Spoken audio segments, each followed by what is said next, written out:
Pep Talk. At kasama natin from Yes Magazine si Candice. At of course, first time sa Pep Talk, Jan Sweet Lapos. Hi! Hello! Hello mga Pep Talkers! Ayan. Salamat naman na nakilala mo kung sino si Candice, kung sino si Sweet. Magka-aura kami ng sister ko ngayon. Oo, may sinabi ka kanina. Tinernohan ako ng bruha. Sabi ko, dalawa tayong matrona ngayon. So bilang gitna ka, DI ka namin. Oh, Sweet, anong bago? Ano itong character? Ay, naku, ito, syempre, si Becky Pamintuan, she is back. Ayan na, she. Sa mga nagtatanong, si Becky Pamintuan po, she is a transgender woman. Ayan, mabuhay ang LGBT community. So, she is back. Sa mga nakapanood po ng part 1, yung Moron 5 and the Crying Lady, nagbabalik po si Becky Pamintuan. Sa nakapanood, ang ending no, napunta sa asylum si Becky. At kasama niya, Pinoy henyo pa sila ni Ate Glow. Pareho sila nakakulong kasi nung time na yon. Tapos ang naalala ko, ang word pa nun is impeachment. Yun yung, hindi niya mahula-hulaan. Yun yung ending nun. So ito, itong part 2 after 2 years. After 2 years, ang Viva Films at si Direk Wenderamas nag-decide na dapat may part 2. Marami kasi nagre-request sa social media, lalo pa pinapalabas maya't maya kasi sa PBO. So, masaya kasi yung pelikula. So, might as well na gawa ng part 2. At eto na nga yun, due to insistent public demand. So, ayun ang bongga ni Becky, kape-kape, di ba? Masaya ka namang kontrabida yung. Kontrabida ka rito. Oh, technically, siya naman talaga yung kontrabida ng Moron 5. Masaya, challenging, kasi mahirap maging kontrabida sa isang comedy movie. Yun yung pinagkaiba. Unlike sa mga drama, sa mga soap, Belia Flores, state of mind ka lang, carry mo na. Yung basta masama ka, yung may musical ka na nabunot ka. Sa comedy kasi, hindi ka pwedeng ganun. Dapat nagpapatawa ka pa rin. So imagine the degree of difficulty na kontrabida kang binibwisit mo yung mga bida, gusto mong magalit sa iyo yung audience, but at the same time, dapat natatawa sila. Diba? Anong pasabog mo dito? Kasi last time sa part 1, di ba, iba-ibang characters. Oh, well, nung sa part 1, medyo yung may iba-ibang characters, tapos mga naka-dress lang, mga gown-gownan lang si Becky. Ito na yan, nakatangga na siya. Kita-kita nyo naman sa poster. Kasi transformation na nga, yun yung aming subtitle dahil, well, alam ko nakuha yan ni Direk Wendo sa social media na makeup transformation. And at the same time, kasi yung script namin ganon, yung Moron 5, nag-transform sila into superheroes na dapat nilang abangan kung bakit sila nag-transform. So si Becky naloka, yung parang yung superhero to, parang of all people, sila yung naging superhero, ang bababa ng IQ. So si Becky naman, na dapat abangan kung paano siya nakatakas doon sa asylum, kung saan siya nakulong, kasi yun nung, series of gags yun, medyo mahaba-haba na isa sa mga highlights ng pelikula, kung paano nakatakas tong bruhang ito sa asylum na heavily guarded, di ba? Kasi mga baliw na kriminal yung mga nakakulong doon. So, nakatakas siya ng basta yun. Anyways, so yun, yung talagang out for blood with a vengeance talaga ang concept ni Becky. Hindi niya matake. So technically sa movie, after 7 years ng part 2, 7 years nakulong sa mental asylum si Becky na tapos ang dami na nangyari sa Moron 5, nakapag-asawa na yung 4 sa kanila, may mga anak na. And ayun na nga, si Mark, si Mateo Botticelli. Letter M din naman sa pareho yan. Parang may nakita kami dun sa poster na parang natapunan ng something. Meron bang gagawin na... Syempre ganon. Kasi baka sumama naman loob ang fans ni Mark at saka yung tatay niya. So ma-explain naman natin mabuti. Yun. Na-explain naman mabuti kung bakit si Mark ay naging si Mateo. Sa nakakaalam, alam nila kasi, nasa trailer, tindero ng barbecue yung character niya, ni Mark. So, parang sobrang kabubuhan, imbis na sauce yung nailagay, gas yata. So, nasunog, tapos ay napagtanggal ng, alam mo na, soap opera nga, ginagawa yan. Yung pagtanggal, ibang artista na, di ba? First time to work with Mateo, kumusta naman? Kasi yung iba, masaya, napakabait na bata, napaka-gullible, napaka-sweet. Basically, it's the fact na he is very innocent when it comes to, doing comedy movies. First time niya to. Tapos, tinitingnan ko rin nga yung Instagram niya, pinag-aaralan ko ba't siya ganon. Most of his friends, in a good way most of Mateo's friends, mga seryosong tao sa lipunan, mga triathletes, mga chef, mga Tapos, one day, isang araw, gumawa siya ng pelikula at 4 na baliw yung kasama niya na may isa pang baklang mas baliw. So, yung lalong maiko-compare, lalong lumabas yung pagiging innocent ni Mateo. Napaka-gullible na bata. Tanda ko, first time namin nagsama-sama 5 sa eksena, nasa ano kami, sa school. Tapos sa kalagitnaan ng school, may rape scene si Becky Pamintuan. Yung gano'n. First thing ano lang niya, kasi gusto niyang magpatulong doon sa mga superhero. Nag-stay siya ng rape scene niya. So habang break, naka-Chris Aquino gown kasi ako doon, yung haba nung sleeves, labas panty, yung gano'n. Tapos, Mateo, kumusta? Ginaganon. Pini-fatal attraction ko siya, ginaganon ko.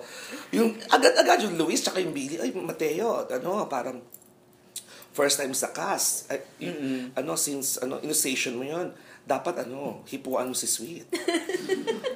So, yung bata, talagang, ganun ba? Tapos, second dimension na rin yung Marvin na isa pang baliw, tsaka si DJ Dorano. Ayan, lahat kami ginawa namin nung part 1. Si Mark, kaya pinalitan mo kasi hindi ginawa. Ay, grabe. Just, alam mo, natawa lang ako. Okay, paano ba, shall I approach you? So, kung di ako natawa, gagawin niya. Natawa na ako. Sabi ko, next time na. Kasi gabi na rin to. Maasim na to, di ba? So, pero wish mo din sana tinuloy na rin niya. Sana, kaya baka maawain naman ako ni Sarah. Sabi ko anong press ko namin na siya, tinanong ako ng mga kaibigan natin press kung ano daw yung sino ba daw sa 5 yung ranking ng sex organ, tapos yung kung kanino ako na sexually attracted. Sabi ko, sinagot ko na si Mateo bilang siya yung bago sa cast. Kasi 4 kaibigan ko na, parang tatanda na namin sa industriyang ito. Yung nakita ko na lahat. Si Luis Manzano, pang 5 pelikula na yata namin to. Si DJ, ang talaga ko ng kaibigan. So, as Marvin na bago-bago pa lang siya sa industriya noon. So, sabi ko, si Mateo na lang. Sabi kong gano'n. Kasi, at least, tapos anong bibigay mo kay Mateo? Kasi mayaman daw si Mateo. Sabi ko, marami akong pwede ibigay kay Mateo. Katawan ko, di ba? Lahat, romansa, lahat ng mga bagay na alam kong hindi nagangyari sa kanya ngayon. Diba? Talaga? Oo, sinabi ko rin, Mateo, huwag kang mag-alala dahil ang nanay ko hindi mahigpit. Kahit saan mo ako dalhin, wala kang maririnig sa kanya. Ang nanay ko, hindi ako binababantayan sa mga makeup artist ko, sa stylist ko. Wala siyang pakialam, Mateo. So, dito lang ako. You know my number. Anong reaction niya? Tawa lang ng tawa. Oo, kasi di ko nga alam kung siya ba piniplaytime namin o kami piniplaytime niya. Kasi tawa lang siya ng tawa. Imalay mo naman, di ba? Pero nagkukwento ba siya tungkol sa love life niya?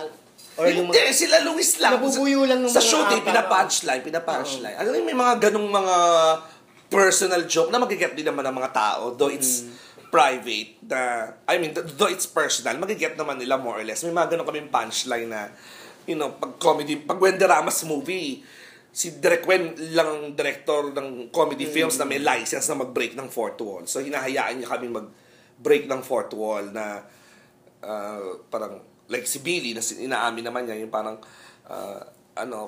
magkakapower na ako, magwawala ako. Yung gano'n. yung si Billy Crawford na yun, hindi na yung character niya, na magiget naman ng tao. Kasi nakakatawa naman talaga. Bumisita ba ever si Sarah sa set? Alam, yung nga pinagchichismisan nila, hindi ko nga alam kasi nga, sabi ko nga, parang, siguro mga few scenes lang kami na magkakasama dyan. Dahil nga, hindi nila alam na nakatakas na ako. Na lahat na naman ng nangyayaring kamalasan sa buhay nila at nangyayaring mga masasama na naman sa lipunan, gawa na naman ni Becky to entrap them. So, nung sa eskolta lang kami nagkita-kita, of course, tsaka doon sa finale, sa Antipolo. Parang pinapunchline nila, hindi ko alam. So, I think they really have to watch the movie kung nag-cameo si Sarah. Doon sa trailer, may nakapayong na pinapakita eh. Sabi ko, it's bound to happen. Dahil since sa part 1, di ba, nag-guest naman si Nikki Hill na jowa pa nun ni Billy. Nag-guest si Jenny na jowa pa ni Louie. Sana nag-cameo si Sarah para masaya, di ba? Oo, hindi ko pa rin natanong. Ang problema, pag nagdadab ako ng movie, yung eksena ko lang pinapanood ko, gusto ko nung pinapa-forward ko kasi parang ang boring. Yung part ko lang tinitignan ko. Parang gusto ko yung pag-premiere night or pag-showing na sabay-sabay ako ng audience na, okay, first time pa namin lahat na manonood. So more or less, family movie to kasi after sa Ay, November 5 to, di ba? Oo. So, after ng undas, so yun after nga. nyo magtirik ng mga kandila, patitiriki naman ng Moron 5.2 The Transformation ang inyong mga mata sa kakatawa. It's basically an entertaining movie for the whole family, of course. So, but of course, the usual, pag malamang PG yan, so 13 below, kailangan yung may kasamang adult pag nanood kayo. Sabi ko nga, natatawa nga ako doon sa rating na yun ng MTRCB. Meron pa bang bata na 12 years old pa babae na nanonood ng sili mag-isa? Meron, bakit may bata pa nanonood ng 12 mag-isa? Baka siguro, no? Siguro yung mga cartoons, yung mga magulang, ipapasa o kita na lang tayo mamaya. Baka may ganon. So ito hindi huto yung ganong klaseng pelikula. So definitely you're going to watch it, kids. Dapat kasama nyo ang inyong mga parents, si ate o si kuya. Okay. May premiere night ba kayo? Saan pa? Ang premiere night namin ay November 4? 3. Ayan. Mega Mall yan for sure na. Ayan. November 3 sa Mega Mall. Ayan. Ay, naku, nasisilipan daw ako. Kaya naman pala ito si Kuya, aling na aliw. And for more updates on the movie, saan sila dapat, sa November Instagram mo? 3, sa Mega Mall yan. And, kaya masipag akong promote bilang di ako pakakati ng premiere night namin. Dahil mamaya, papromote yung show namin sa Canada kasi. So, pagbalik ko, showing na November 7. O for updates, saan sila pupunta? May, Instagram mo? follow nyo na lang po kami sa Instagram. Lahat po kami, meron ako po at Sweet Jan Lapos, kahit yung director namin, si at Direct Wenderamas, meron din siyang Instagram. Ayan. Ayan. At saka syempre dito sa PEP, bilang Of course. laging natatanging website that you're always updated sa lahat na nangyayari sa mga artista or sa showbiz, at especially sa buhay ko. Dahil ang PEP lang po ang at ang mga tao rito ang pumapato sa aking mga adhikain sa buhay. At may followers May ka, it be in fairness. serious or kachipan, pinapatulan po ng PEP. Maraming salamat, PEP. Mamaya, Sweet, pag-usapan naman natin ang mga personal na sa bahagi ng iyong buhay o career. Marami pa yung mga characters mo. O, pag-usapan natin yung mga artista, di ba? Ang mga isyong Magti 3 years na ako walang talk show, so malamang dito ko pasabugin. sa pagbabalik yan ng Pep Talk. Naman din ang Christopher Mini, mga kaibigan. Nakarating po sa akin na umiiyak daw po si Linching. Dahil mga common friends kami, ito na po ang last time na lalaitin ko siya, chuchuchuchuchuchu.